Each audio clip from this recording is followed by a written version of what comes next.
Hello, hello, hello. It's Sharon Taylor, founder and CEO of the Business Vision and Development Center. And I'm here with Villareal Johnson on Books for Business. And he's going to talk about habit number one of Stephen Covey's book, Seven Habits of Highly Effective People. That's a tongue twister. Good. That Hello is there, Valerio. How are you? that is a tongue twister. Good morning. I'm doing well. How you doing today? I'm doing great. I'm doing great. Excited to hear about habit number one. Look, we talked about effective last time when we were setting this all up to get into the habits. Look, tell me what your definition of a habit is. A habit to me is something that I do without thought. You know what? I think that is the perfect definition of what a habit is.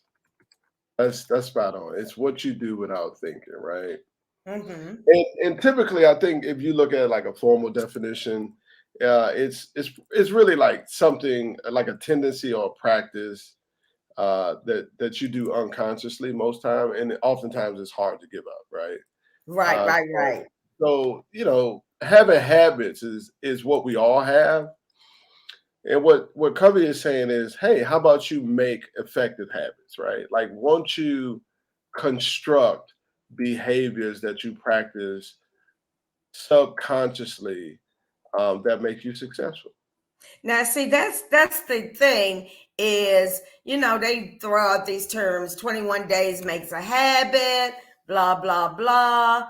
And so that's part of people's struggle is creating the habit. Our negative habits, we seem to just whoop, there they are, and they stick with us. But to create a habit of success and effectiveness takes a takes you to really kind of think about it and dig in. Yeah, and he talks about paradigm shifting, right? He wants you to think about your thoughts. Be added habits are based on behaviors that are based on thoughts, that are based on attitudes, that are based on feelings, right? That ultimately shape character over time. When we look at what he's talking about here, um, in the shifting of the paradigm, uh, your thinking, in Mm-hmm. order to change your habit, you have to change your thinking about a thing. And you have to know your response to a stimulus. That's why he talks about circle of influence, circle of control. Right? Most of our stuff is responsive. We're triggered. Yep. Yep. It's like, oh, I'm sad. I'm gonna get this bowl of ice cream, right? We don't even think about it, right? Now, if you don't want to get the bowl of ice cream because getting the bowl of ice cream gives you 5 pounds of extra weight and you need to look a particular way for that dress, like you're like, well, I cannot buy ice cream and I will not put ice cream in the house, right? So that's what he's saying here, right? And what I just laid out to you was habit number one, being proactive, right? It's more than taking initiative, right? It means being responsible, right? It's thinking about the thoughts and the behaviors and then saying, you know what? I want a different set of behaviors. So you do take initiative, right? And the first thing you do is say, I don't want to do that anymore. I want Right. to do something different. Because in the world, you're acted on, right?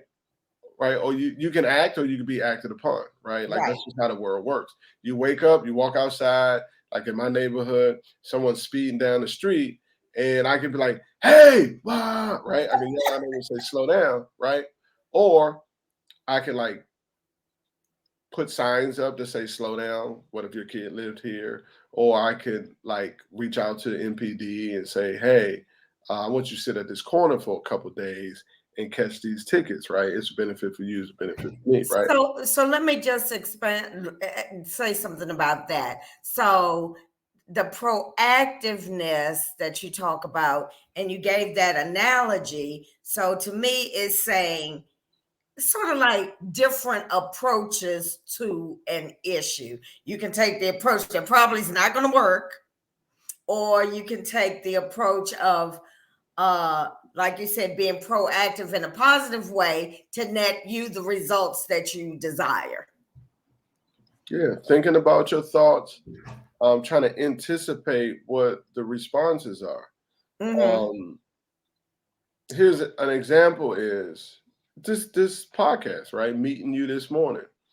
I knew we was going to start this at a particular time, and I had to do some things before to make sure I was ready and present for this podcast at this time.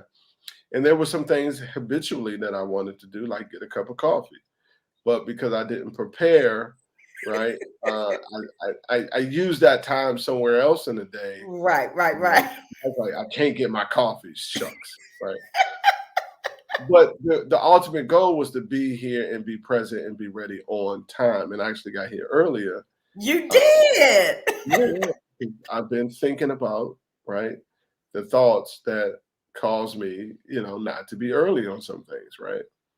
Um, so that's what proactive. That's what being proactive is all about. And that was all about taking responsibility and setting priorities, Yeah, because we can't right. be all places at one time. And then a lot of people have the victim mentality that Correct. then they don't take responsibility for their actions. It's always somebody else's fault. Correct. And that when you go to the circle of concern, right? The Hmm. circle of concern is the things that you worry about that you have no control over, that life happens to you. The circle of influence is where you can happen to life. It's what you can influence, is what you can control, right? So for those of us who are proactive, we focus our attention and our efforts in our strengths and our areas of influence, right? And that energy is positive, it's magnifying, right? It grows and increases, and then it causes the circle of concern to be reactive to us, right? We don't blame, we don't curse, we don't fuss, right? We don't feel like a victim, like you said, right? All Hmm. we do Hmm. is think, right? And so, and I always find that in most cases, being positive and responsible is contagious. My thought is always be a demonstration to what you want the world to mirror back to you. Hmm. So I'm very conscientious about my words, about my how I move in certain situations, because I have found in my own life what I, and it's not just cliche, what I put out, I ultimately get back. So I try and stay focused on what I want, how to get there in a positive, responsible manner that benefits the circle. That's good advice. Well, That's good advice. Thank you, Valerio. If you want to and you need to catch up with us on the, not you. One more thing. Let me do this before we close out. Okay, Right? okay. So you have direct, indirect, and no control, right? I want people to understand that every problem we face is in these three areas: direct control, indirect control, no control. Right. Right. And when we go through these habits, I want you to know that it's broken down in 3-3-1. So 3-3-1, the first three habits, right, are what we can use in the spaces for the problems that we have of direct control, right? That means that we can solve these problems by changing our habits, right? This is what we call private victories. Like I get up at 4 in the morning, right? Because I want to swim, I want to run, I want to work out.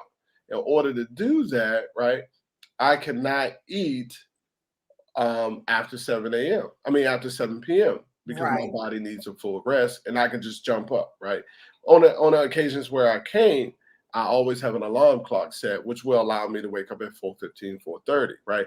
But I'm still up in enough time to do something. But that is what? Direct control, because the outcome is I want to get up and work out. That is a private victory every time I get up and go swim, go run, or go to the gym that early in the morning. So habits 1, 2, and 3 are those that we use for direct control. Indirect control, which we will talk about, is habits four, 5, and 6, and 7. And these are what the public victories, right? This is what other people will see. All right. And as we close out, habit 1 is be proactive. Habit 2 is begin with the end in mind. Habit 3 is one of my favorite, is put first things first, which is about priority. Okay. And we can go into 4, 5, and 6, and 7 on the next go round, or if you want, because habit 4 is one of my favorites too. And you know me to be a win-win, right? I always Right, right, right, right win-win. right. Then you know this one about me in my communication: seek first to understand, then be understood. You know me, I'm anal when it comes to I don't understand something. Can you help me understand? Yes, You know, yes, yes. and Yes, you are. And I'm anal about repeating back what someone says so that I make sure that I understand. oh yeah, you always gonna get clarity. You gonna ask clarifying questions, and that is a real strategy that I took from you to better myself. And then habit 6 is synergy, and then habit 7 is just sharpening the saw, which basically means learn, unlearn, relearn. Right? That's the short Okay, answer. okay. So for our viewers, we're not going to take you as fast as Valeria would like to take us. We're going to take it one habit at a time, or maybe two. So tune in every other Thursday at 4. But I want you to go to our website, www.thebvdcenter.org. Go to Small Business Resources and download the 7 habits for free so that you can join in the conversation and understand what we're talking about. And we will see you again real soon. Thank you all. Bye bye.